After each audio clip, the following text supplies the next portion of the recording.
Because I would make these amazing videos, like what I thought were like incredible videos, and then they would just flop. I had linked with them through this app that we got like an investment in for 100K, started an app. Like I was doing all sorts of shit. I was literally going through and copy pasting all day, like message 1, message 2, message 3. So yeah, my apartment at school got robbed. Yo, welcome back to the Larry Ohh Show. Got my co-host to the left of me, as always. What's going on, y'all? It's John Phelps. I'm Larry Ohh. This is an FL Studio podcast meant for everybody that uses FL Studio and everything music production related. Today we have a very, very special guest. Who we got? No introduction really needed. You know him, legend on YouTube, legend producer, FL Studio user, Kyle Beats. Yo, thanks for joining us. Appreciate Let's that. go. Welcome. Thanks for having me. Kyle Beats, man. Long time. We've been, we've talked here and there, but this is the first time like we're kind of face to face. I mean, not in person, but I appreciate you joining us, bro. Yeah, thanks Big for fan. having me. It's good to be here.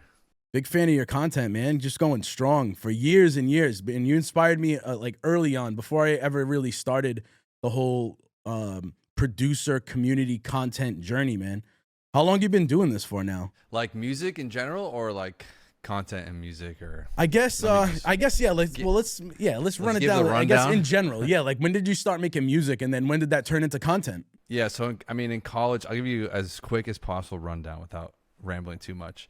So yeah, I mean, the whole thing started just in college. I was trying to, I've always been like editing videos and stuff like that and being creative. And in college, it got more into music stuff just because, I don't know, I was just editing like NBA videos, Cristiano Ronaldo videos, like back in high school. That's kind of how I started. And I was actually using like video editing software to like make remixes. So like I'd use the audio tracks to pull in some instrumental and like put like I'm actually calling back to those in a new video I'm making, but to make like little remixes, because that was like the hot thing back in like, you know, freaking 10 years, 11, 12, 13 years ago, like DJs and stuff. So I was making all these like remixes and stuff like that. And that's kind of how it started. I just really liked it, but I had no clue, you know, back in 2011, how do you make music? There wasn't a lot of stuff out. So I didn't even know how to even get started. So I was just messing around in GarageBand, but it wasn't really that great. And then, so I had a Mac for like college and stuff like that. I played soccer in college. Like I've told the story a few times, but Yeah, I knew that from your content. You played soccer, yeah. never really like, you know, nowadays it's like the 16-year-old kids picking up, or not even like 13, a 15-year-old kid just won my contest the other day, and like Crazy. He won another one when he was like 13. So that wasn't my route. I kind of had a whole life before doing this. Definitely not mine. I started making beats at 20. So I had a Mac just for like college and stuff like that. But then I was trying to get Logic, because that was like, oh, everyone has Logic, and I couldn't afford it. So I was trying to find ways to like pirate it, but I couldn't do it. So yeah, my apartment at school got robbed. So my whole apartment got robbed. Didn't have the Mac anymore. So I needed like a computer for school. So my mom bought me like a $200 Best Buy computer just to like do random stuff. And then from there, I got the FL Studio demo, super easy. And then I was able to just like, I had like a massive like MIDI keyboard too, like a 86 or whatever, 90, whatever key thing. And I just plugged it in, and I was just making simple beats, just like, you know, chord progressions and stuff like that. And just, I would just sit there. I just fell in love with like beats, because I've always been like editing videos and doing creative stuff like that. But making beats specifically was something that I always just like could come back to and just sit there and make a beat for some reason. So I would just sit there listening to beats on SoundClick, like just people. I'd be like, how the fuck, can I swear on this? Yeah, go for it. I'd be like, how the fuck are they making these beats? But now when I listen back to those, they're like the easiest like beats to make. But yeah, and then from there, it was really just, you know, school was over, soccer was over, which is the same thing as school was over. I just went to school for soccer pretty much. And then I was like starting apps and trying to do all this stuff, because I didn't think making beats was possible. I was like, how do you make beats for a living? It makes no sense. So a few years out, it's funny when you tell the story, the story gets told so fast, but in the moment, there's so many little moments of like ups and downs. But long story short, I was trying stuff. I was doing music videos for people. I was doing all sorts of content, like photography and stuff, in Boston, where I'm from. And then my friend had moved to Florida, and he's like, hey, it's like not freezing here for most of the year. You should come down. It's super cheap. So I moved to Florida. From there, I couldn't do the music videos and photo shoots and all that. I couldn't do that whole like come up I was making money with just to pay my like car payments and little things like that. So I had to start selling beats, and it was at that same time that Taz Taylor, who is now everyone knows him for not selling beats and stuff like that, but he had like vlogs out. He had like vlogs. He was posting every day, like daily vlogs were the thing, and he was just like making beats and living in this nice house and had a nice car, and he was just showing his PayPal statements, and he's like, I remember that stuff. Yeah, and it was like one weekend he made like he was just away for the weekend. He came back and there was $3,000 in his PayPal, and I was like, what the fuck am I doing, dude? Like, so from there, I just committed to it, and then 4 months later, I figured out a way that worked for me. Like the type beat thing didn't work. I caught the end of the SoundClick era. Like that was all dead at this time. So it was like type beats, but nothing blew up. Like I couldn't figure that out on YouTube. So couldn't figure YouTube out. It's funny, right? But so then the thing that was working was, I found this Instagress. It was like a bot, but at the time it was marketed like a tool for businesses. Like it wasn't looked at as a bot. So you could like message people that followed certain pages, and it kind of ran for you all day. So I was commenting on people's pages that followed like submit your mixtapes and all those pages. Like someone advertised to me like submit your mixtape here, and they were running ads to me, and I was like, they're running ads collecting artists. I'm going to run a bot to their page and get like things back. So basically it's kind of like ManyChat now. It's like you were sending out messages like, hey, I'm a producer, email me, or hey, you like differentiate them. But ManyChat answers the messages for you. I was literally going through and copy pasting all day, like message 1, message 2, message 3, and then just making relationships with people really. And I would try to get them to, like, yo, let's do like a 5-song thing, and I'll give you this, and I'll mix and master the whole thing, even though I was like the worst engineer at the time. And take the work. Yeah, just hustling, really. It just sounds like you dabbled in so many different things early on to just carve a lane for yourself. That's like the story that so many guests that come on here have the same story. I mean, me included.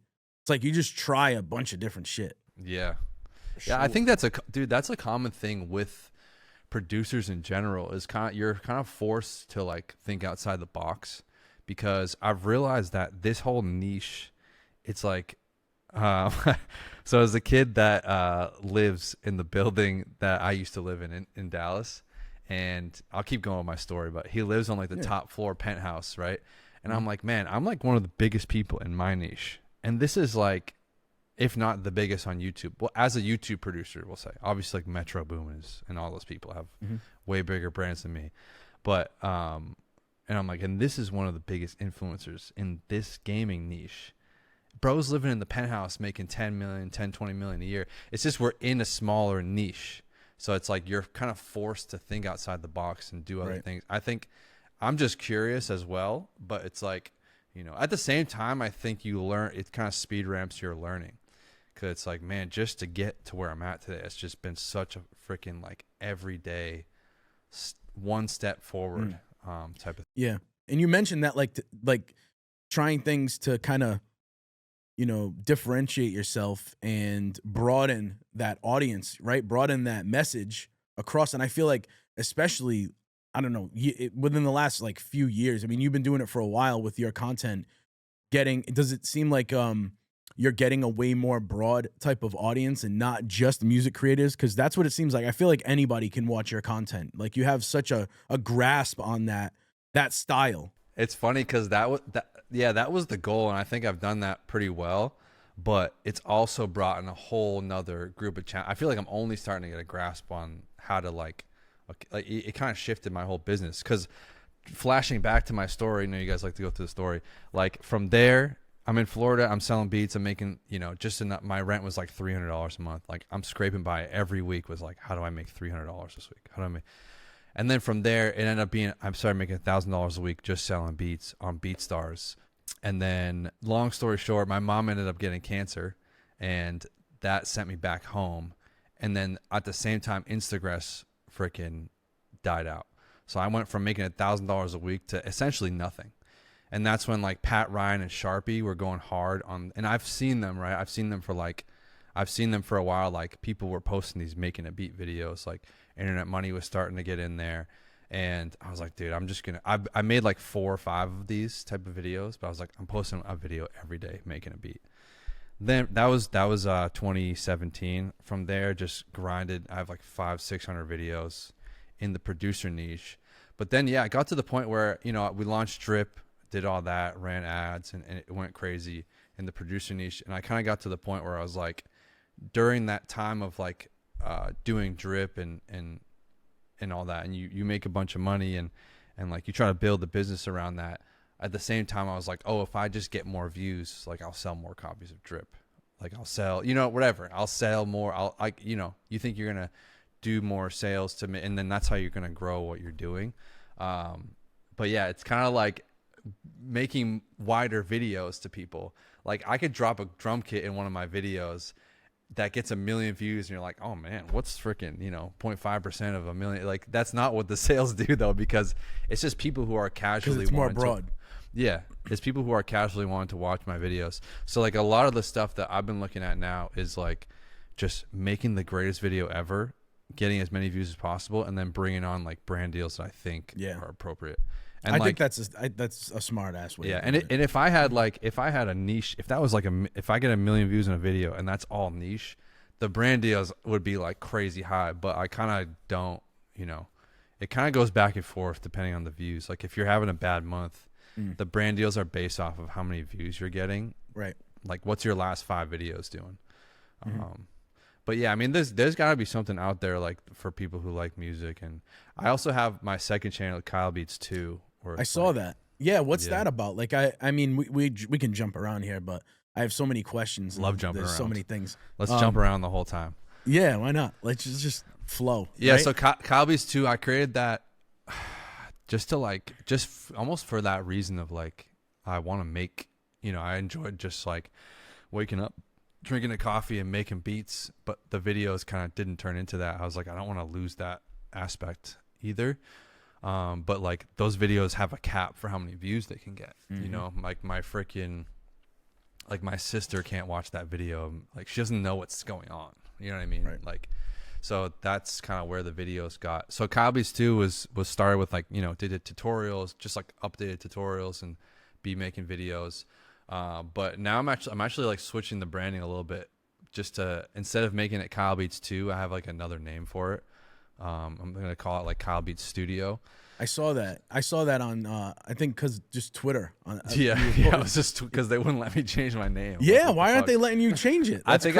I think I have it figured out. I'm talking to people right now, but yeah, because I think it's because of my main channel, because they don't want copycats. They think you're copying it. Exactly. So and that happened with my Kyle Beats Collective channel. Like the whole Kyle Beats Collective channel got demonetized because it was like, oh, you're copying my channel, my other channel. Yeah.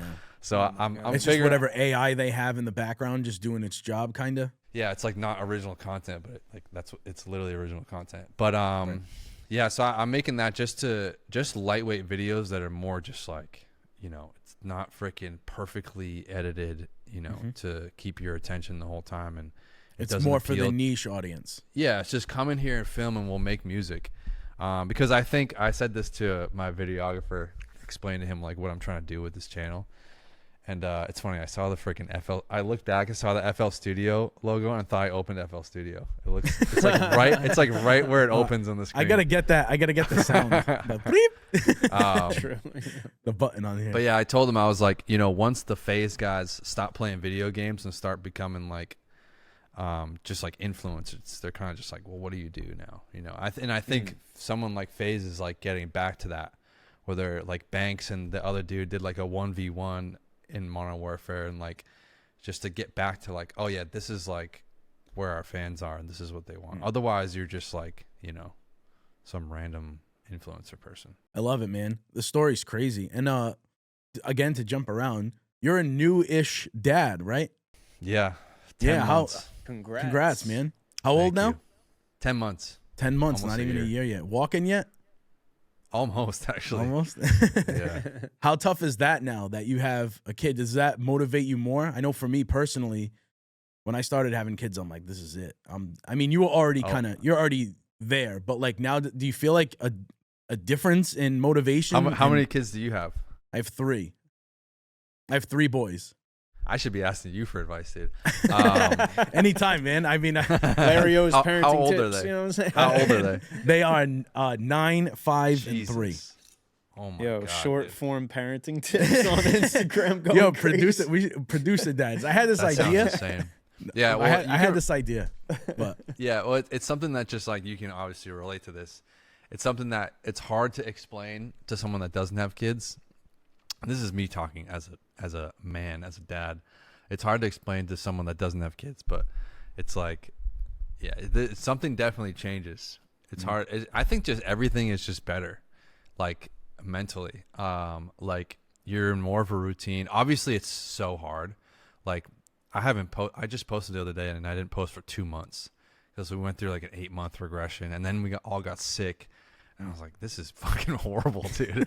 Yeah, it gets pretty hard just in general. bro. Just like Early that part mornings. of it's gonna get worse. You got the early mornings and all that. Yeah, My bro. neighbors just had a baby, and that thing be crying at 5 in the morning. I'm Oh, like, dude, goodness gracious. it's not yeah, gonna it's stop, just bro. it's just hard to grind out on a YouTube video for like 2 weeks, or you know what I mean. It's like it's Yeah. hard to like you really have to just focus on like singular things. Like you can't do everything.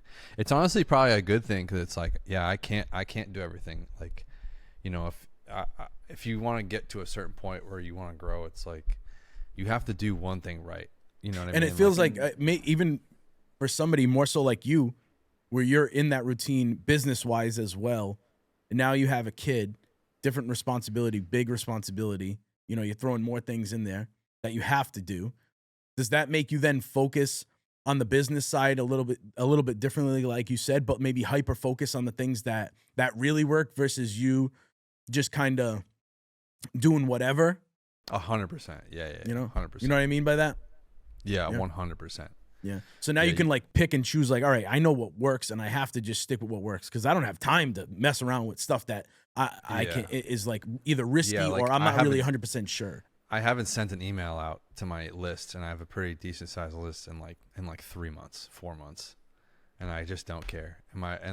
So it's like you need to just build what is working and what's gonna scale, because like you know there's a lot you could do. Like you know I could sit here and just like do random stuff, maybe run ads, create some weird product, like send out emails, and you know I could do that and make a decent amount of money and not have this studio.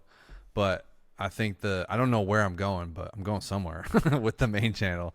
You know what I mean? You just So, don't want to deviate from what works 150%. What you know.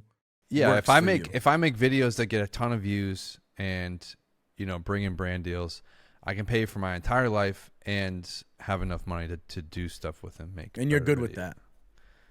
And, Yeah, and because that's I'm all that growing. matters. Yeah, because I'm growing something, and then like I think just growing it from there, because that's like the most valuable thing is just like having a way to, you know, it's like if I can post a video and even if this video sucks, 100,000 people are gonna see it. There's some sort of value there.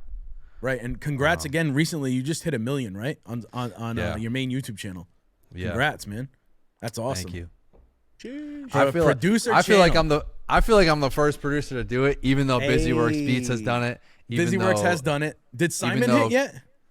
No, even though Chris Punsalon technically did it, but he switched his whole He content. switched this whole format. I love Chris. He's a good dude. And I remember watching that whole shift change too. That's crazy. Yeah. Yep. He was I don't know if you're familiar with Chris Punsalon, but Mm-mm. he was posting like just straight producer content for a long time, and then he's a full-time caregiver of his grandmother, and he started posting full-time caregiver content. No kidding. And his content went like the first video I feel like he posted went like in the millions of views. Yeah, on so he TikTok. posted one Wow. on TikTok, and it got like 40, 50 million views or something Yeah, crazy like that, right. like in the tens of millions. And but then he didn't post anymore. He went back to the content he was making, like the podcast with his boys and producer stuff. Maybe I forget, but and then like it was like months later that he like did it again, and then just committed to that. Oh wow. Wow. That shit is man. crazy Switch it though. up, Like try stuff out, man. Yeah. so his grandmother passed Yeah. recently. I forget. Yeah, pretty recently. Feels recently. Yeah. Um Within the but- last 6 months, I think. I remember Yeah. seeing. Yeah. But he was doing that for 7 years, which is fucking crazy. Like that's Nuts, a whole bro. nother Full thing in time. itself. Wow. That's full-time. like, Props to him for that. Yeah, That's man, huge. for real. That's a big. Yeah, That's awesome, wow. man. Shout out to Chris Ponceline. He's a great dude. But back to that, man. I mean, we're jumping around like we said. This is that's why I like the this. jump around cast. Yeah, it's the jump around show. yeah, people don't want boring. They want to jump around, dude. Yeah. I mean, it's just the normal flow conversation. It's like when you swipe, dude, you don't know what's coming next. Exactly. Right. Yeah, that's a good point. So yeah, again, congrats on the 1 million subs. That's awesome. Thank you. When you started that channel out, like did you see it going there? Like how long did it take you to like become super consistent at it? I mean, when I started the channel, I don't even know what I was posting, dude. It was like 10 years ago I started the channel.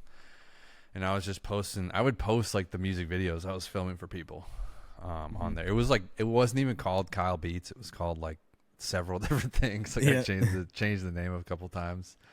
But yeah, I mean, I was consistent with type beats for like at least a year, maybe like posting every week. It's crazy. Like I would post like a beat once a week, and I'd be like grinding on it that whole week. I'm like, dude, I could like do 5 of those a day now if I wanted to. Yeah, it's so easy. Yeah. Like compared to what I'm doing now. But bro, what you're doing now, I feel like there's so much work that goes into those videos. Like how long does it take you to create one of the videos that you're doing right now from like start to finish? What's a typical kind of workflow situation for that? Yeah, that's amazing. I've been back to editing the last year. I had Seth, who was editing from 2021 to, but you're still very hands-on with the videos, but he was editing for like 3 years. So you're editing these right now? Yeah. Wow. I just like doing it, and it helps you craft. I think you gotta be you're gonna be hands-on with it anyways. And like, I'm such a good editor. Like, just like, I can almost edit as I can edit as good as I do shortcuts on FL, if not better. Yeah. I think, and it's very similar to making beats. Yeah. The problem I hate with FL Studio is you can't in Premiere you can like customize the shortcuts. We talked about this with Decap. Yes, we talked about this with Decap a couple weeks ago. I hate how you can't customize the shortcuts because like when you like compared to where I was, like once I learned about shortcuts in Premiere, it's like, dude, I am flying through like cuts. We'll say now, not edits because they take a while, but yeah. So he was editing, and we kind of like, just grinded. Like I was paying him full time and just grinded on videos and just like kind of developed. We went into like the rappers that would have killed it videos and stuff like that. And just, I was just really studying YouTube since like 2020, because I would make these amazing videos, like what I thought were like incredible videos. And then they would just flop. And I'm like, man, like we made the craziest beat. Like, yeah, I'm just like, why are these flopping? So then I started like looking into YouTube and like, oh, it matters like if people don't watch the full video, like if they, and then you go into the freaking engagement graph, and I'm like, holy shit, like 13% of people reached the end of this video. Like I spent like an hour editing this end part and no one even watched it. So like just things like that was like blew my mind. And then, you just learn about like, it's really just like psychology. It's the same thing if you're doing like a landing page. It's the same thing. It's the same thing if you go into a room and all your friends are in there and you want to get everyone's attention. You have to do it a certain way. It's literally the same thing with videos. Like you have to just do it the best way possible and say things the best way possible to like get people to want to watch it. Because when they're on YouTube, it's like they quickly make up their mind if they want to watch the video or not. So I've been editing the last year and just like developing. I think the biggest thing for me right now is just the idea. Like how do I get an idea that gets 1 million views, people want to watch? I watched one of your, I watch a lot of your videos. I watched one of the most recent ones. I think the most recent one where you did the undercover beat battle. Yeah. The Discord one or the other one? Discord one. Yeah. Did you watch the other one too? I think I did, the one that was in person and you went into the venue and everything. Yeah. I did watch that one too. Yeah. That one went crazy. That has like 3.5 million views. Bro, I think this one's going crazy too, no? Yeah. But it's not gonna. It might hit 1 million views over time, but so that's the goal. Like I you're just trying to know, get every one of these videos. Goal is 1 million on every one of these. I would say so. Yeah. That would be my goal. I mean, and especially too with the second channel with like Kyle Beats Studio or Kyle Beats 2 if they don't let me change it. Like I think as long as I have that and I don't even have to touch it, like Like obviously I have to help come up with an editing style for it, because I had Seth editing a lot of those too. He's edited probably 90% of those videos so far, if not more. But my guy Lucas, who's like the video, he's helped me with a lot of the production stuff on like the Gen Z versus millennial video. Like he's helped me with the lighting and like things like that, of how to shoot better. But he just came in, filmed it, set up the cameras, goes and edits it. And as long as like, you know, I'll have to like do something, like I'll have to sell packs, or I don't know, I'll have to do something to make money, because it's not cheap to film that and have someone else just handle the whole thing. So as long as it can break even, I can do that and still have that like thing to give my main channel more freedom of like, oh, I don't have to force the beat making part into the video if it doesn't work for the video. Right. So what's your question? We're all over the place. I think that I guess like I had another question about like the content that you're creating right now too. Like what does the typical layout look like from when you get an idea for a video to the end of it, right? So you're getting an idea for a video. When you decide I'm going in on this is happening. There's a lot to it, dude. Like YouTube is so hard. I created this group from that video called More Than Music.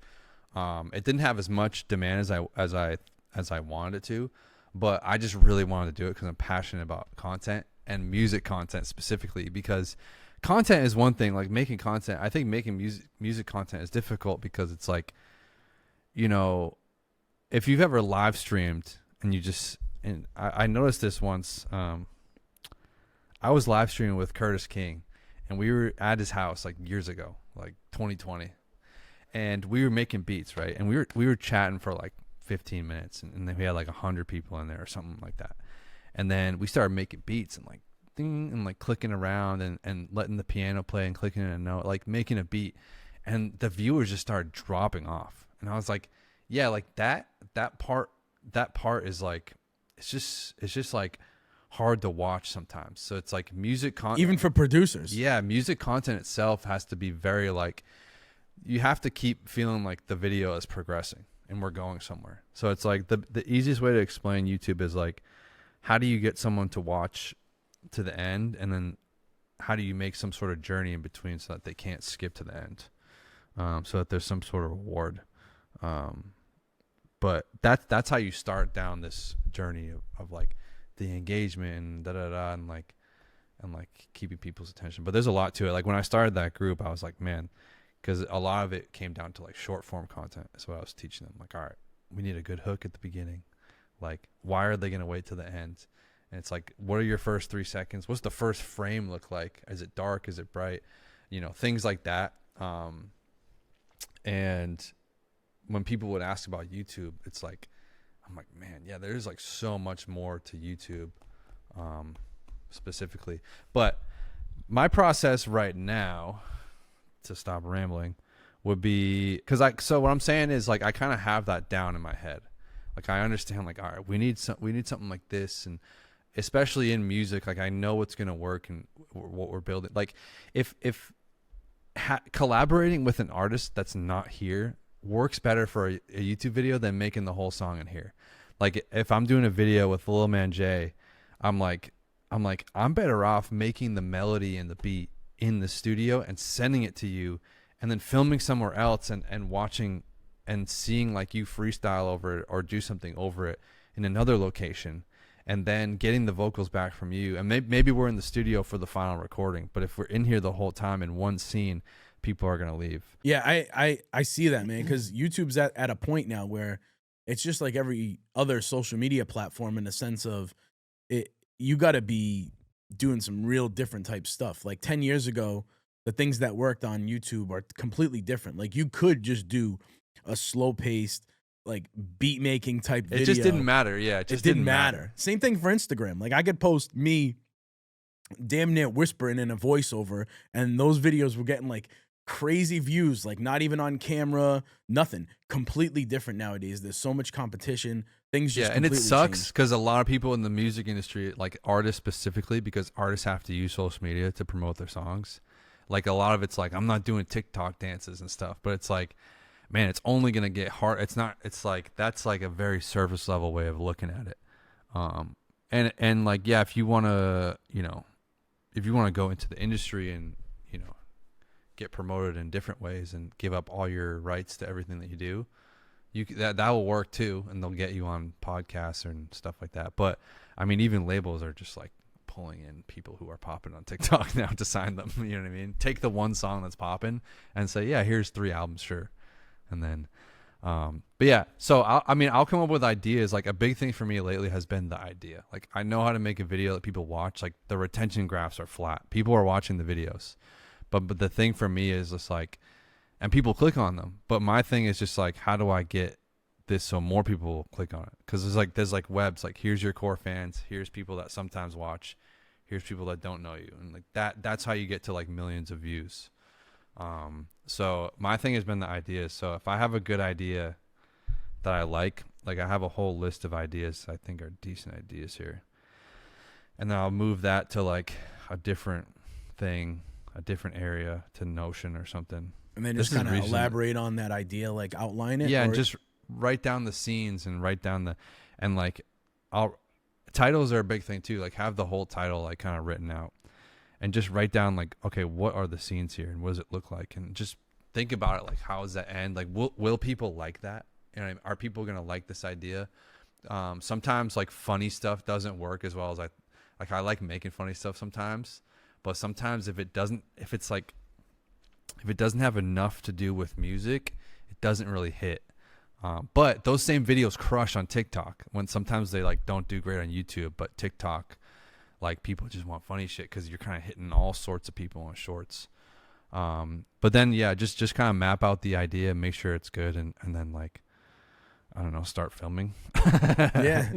I mean, you got it down. Title and thumbnail, like, you got to draw a title and thumbnail, and that's what I hear. I hear from, the Mr. Beasts of the world. I mean, that's a guy that has absolutely perfected that. You know what I mean? It's in a sense of he's making, and you are too. Like, you're making a TV show. I mean, you're just making a show that in a model that works already. There's models out there that work now that YouTube is at the place that it's at now. You kind of have to move a little bit with that format as far as that TV show style. You know what I mean? Like, there's a story in every episode. There's a story in every one of your videos. There's a story in every one of Mr. Beast's videos. And there's excitement, and there's a payoff, and there's suspense, and there's all these things in those videos. Yeah, because I think if you can learn that stuff of like how to keep people's attention, essentially, like, there's a lot of intricate pieces to it. Like, when you really start like trying to figure it out, like the click-through rate and the watch time and all that.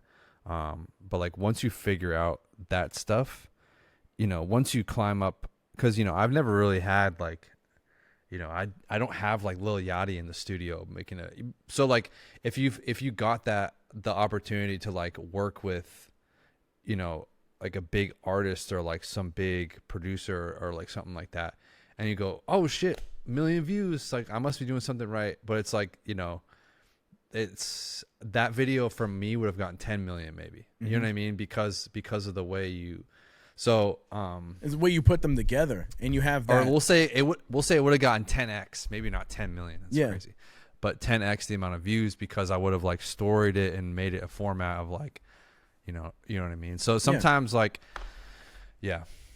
But I think if people could learn that, it would help, because when you don't have the big artists and you're stuck here like on a Monday, like, I gotta make a video this week. Like, what the fuck do I do? Yeah. I've kind of always been like that. Like, I played soccer and I was like, I always used to be like, I don't want to be the dude with the pink cleats. Like, that's not the best guy on the field, right? Yeah. So it's like, if you're wearing pink cleats, like, you gotta be. Oh, bro, I've been playing hockey again recently, and I can so relate with that, because you see it, bro. I've been at some pickup games and just some like random games in general for my leagues, and you see a guy come in with like the tinted bubble shield, purple helmet, purple everything. I'm like, bro, this guy's like, and then you know what happens in 2 minutes? He's like faking an injury and he's out. You know what I'm saying? Like, yeah. It's like, yeah, I'm very like, just keep it basic, like black cleats, like, don't just let your actual playing let your actual same concept talk for you. Yeah, man, same concept. I have I was just thinking, I was brainstorming some ideas for the pod today, and I came up with this idea called producer hot takes. You down for it? We'll do like Yeah, a let's do little it. bit of rapid fire. You can agree, disagree, or elaborate on it. How do you feel about it? You want to do it? Let's do it. All right. Since we're on the topic of social media, let's run with that first. One thing that I had in here, being a YouTube producer is harder than being an industry producer. Agree, disagree, and maybe elaborate. Being a YouTube producer is harder than being an industry producer. I disagree and agree. So I disagree. I think being an industry producer for me, especially my personality, is fucking hard, dude. You have to like,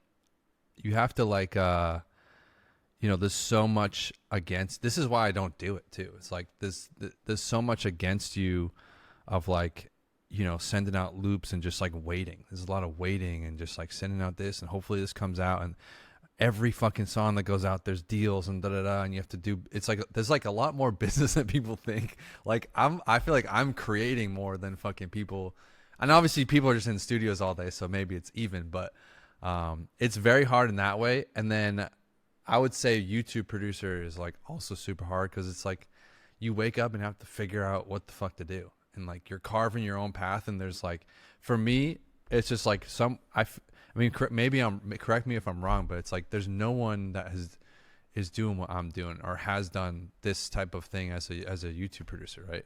As a type B dude who makes YouTube videos, just trying to like become this big YouTube producer, like I don't know, like figuring out all this stuff is pretty difficult too. But I'd say they're difficult and easier in their own different ways for sure. You just kind of find your lane, and you found yours, and the industry producers find theirs, and they would say the same thing pretty much. Like, oh, I can never be a YouTube producer. I can't. There's no.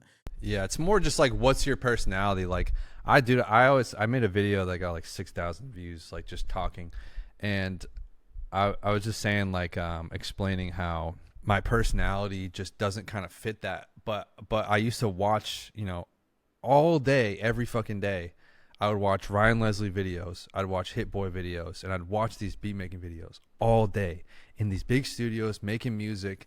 But I don't know, just my experience of like, I kind of skipped over a lot of parts of my story. But when I was starting apps and doing all these things, I connected with a rapper and whose name was Cam Meekins. He was going on all these tours in like 2015, and I was like, I had linked with them through this app that we got like an investment in for $100K, started an app. Like I was doing all sorts of shit. I was doing like college tours and stuff like 2014, 2015. And then he was going on tour with Futuristic and Huey Mack, and I just knew him. And I was like, I hit him up. I was like, yo, if you need a video guy, like I just bought a new fucking camera. And then I got on the tour and he's like, hey, we don't have a DJ. So I started DJing and doing that stuff. And he was like coming up at the time. So he was like, he was friends with G-Eazy. We were backstage at all of his shows as he was blowing up. He was like, he used to be signed to forget, but he was like meeting with all these labels and all these big people, industry people, like back before I even was Kyle Beats. And I was able just to see behind the curtains of all this stuff. And then with the app thing, like that happened right before that, we got an investment for $100K, and we were meeting with all these people who were like super wealthy people that were just like throwing money at like, sure, here's 25 grand. Like, we don't give a fuck about this. Like, I'm like, Jesus Christ, dude. So you're meeting with like people who are worth like, hundreds of venture capitalists. They're worth hundreds of millions of dollars. And you're on the calls and you're just like, man, these people don't know anything. Like what, they don't know anything about social media. They know like, so I kind of had these two experiences within a couple years from each other of like, oh, people that are super rich and wealthy that you think have it figured out don't have it figured out. And then the people in the industry, and just like, you kind of just see behind the curtains of like what fame is. And I wasn't attracted to like, oh man, I want to be in the studio with I was able to do all that already just as like a friend of a person who was doing it. I was able to see all this stuff already, and like how people were like upset about their deals and like all of this shit I was able to see behind the curtains of before I got the chance to do it. So I wasn't like, if I was an 18-year-old kid popping off, I for sure would have went to LA and signed a deal in like in a second, 1 second, half a second. But I just was Speaking able. on that, I mean, and jumping over, you were close to doing something with Internet Money, right? Yeah. So in 2017, when my YouTube channel started going, Yep. so like I got Taz's attention from, because I was following him for a while, and then like, you know, I was always looking up to him because I was like, he showed me the light, and then I figured it out, and now I'm making money. So when I was doing a show for this kid Cam, and like for 1,000 people, and he had just got his like first placement to where he finally got a chance to go into the industry with like Designer and Gucci Man or something like that. And so I was like, how can I leverage this moment for my own thing? So I like filmed a Snapchat, and I usually used to play like the DJ Khaled song, "Everyone your hands go up." Yep. Like before Cam would come out, just like some lit DJ, and I'd go out to the crowd and all this stuff. So I played his song, because whenever you're DJing, a little tip, if anyone's a rapper's DJ, if you just say something like, "Hey, this one's for my story" or something, and just like bring the light out, everyone just goes crazy, no matter what, no matter if they like you or not. So I was like, tip. I was like, hack. I was like, even if they don't know this song, I'm gonna play it, and they're gonna go crazy because I'm saying like, hey, this one's for Snapchat or whatever. So I played a song, and then I tweeted at him, so that I think he followed me from that. And then once my YouTube channel started getting subscribers, he had hit me up to like, hey, we're doing this Internet Money thing. We got a lawyer. We're gonna do this whole da-da-da. But I didn't even have the option because I was taking care of my mom who had cancer. I was her caretaker for 3 years, so we didn't even have the conversation really. Yeah. Yeah, I remember that whole time period, like, because we've never spoken, like, even before this, really, at like, at a levels. But I remember just watching the content, and I think that's like, that story's crazy, man. I mean, we're kind of running towards the end, and I want to like definitely have another conversation with you at some point, whether it be like here or just, you know, call or whatever. Like, definitely want to dive into some more stuff. For sure. Hot take, huh? Yeah, I know. Let's do one more. Let's do one more hot Let's do a take. couple more. No, Yeah, one all right. hot take. He's got a session after this, so I'm gonna push it right to the last minute. All right, so let's do one other hot take. I had one on here that okay, making money as a producer is more about branding than making beats. Hot take. I agree. I think so. Right? I would say so. Because you can make you have to make good beats. Branding, marketing. Yeah. I mean, obviously the product is, if you have shitty beats, then it's like impossible no matter what. Okay. But if you have good enough beats, yeah. But I also think that like the better your product is, like there's things when you're starting out that are different when you get to a separate level. Like if you have a really good product, it's like light years easier than if you have a shitty product. Right. But I think like there's a lot of, you know, who's to say something's good or not, right? In beats, right? It's like, I think just getting people on your beats and getting people on your songs is validation, really, more so than like the quality of the beat. Sometimes branding. Let's do another one. And personality. People want to like you. If they like you, it's like, yeah. I think that's the big thing too for producers, is like just putting up anything about yourself on your social media, because like even if you have 100 followers and someone actually does answer your DM, it's like if you're a logo and you have one picture of your cat and you have no links, they're not even going to answer. Like, I don't even know. This could be a guy from freaking South Africa trying to steal my credit card information. Yeah. It's like, True. or whatever. Never know. Like, a couple more, maybe a couple quick ones. Yeah. FL Studio. These are things that I've seen, things that I'm quoting like from the internet, like things that I see, and I know Kyle, you've seen them too. Oh yeah, I've seen him fucking millions. We got to run with this one, and it might be beaten to death, but hot take, producer hot take. FL Studio is not industry standard. Still to this day in 2025, I see it, hear it. Yeah, I disagree. I disagree too. Pro Tools is fucking garbage. I do like Pro Tools. Like I like the idea of like, I understand, you know, quality, and I understand the hardware is really dope, and I understand the art of it, but I think that I'm just like, bro, it just like hasn't changed ever. And it just has this weird, like, it's like weirdly coded and stuff like that, where it's like, why? You know what I mean? I have so much, like, there's so much stuff that hasn't been updated in fucking decades in the music industry. From the Why people do I that, gotta that upload use it, say it all the time. Why do I got to upload the DistroKid to send my thing to Spotify? I can't just upload to fucking Spotify. Yeah. I think I remember telling you that too. They tried it and then they trashed it with Spotify. They tried it for a very brief period of time. I think it has something to do with like, I don't know. It has something to do with labels or something. I bet. But there's also a monopoly with labels that no one talks about. Like big time. Fucking crazy. Big time. But yeah, I think the Pro Tools is like on the same trajectory where I understand it's great and like all that, and I've used it, and that was actually the first place I made a beat, believe it or not. Really? But yeah, it just needs to be updated, and they're just not doing it because they don't care. The thing about that is that industry standards change all the time depending on what people are doing that are at like the trench level. You know what I mean? So it's definitely like this like from the balcony sort of approach where you're just like, oh, it's not industry standard. Just like, bro, this kid made this beat, how he made this beat, and you're listening to it. Yeah, at the end of the day, nobody listening gives a shit, dude. They're going to take that thing, they're going to rip it off YouTube, put it in fucking 2x speed, and it's going to be uploaded, and that's how everyone's going to know the song anyways. Yep.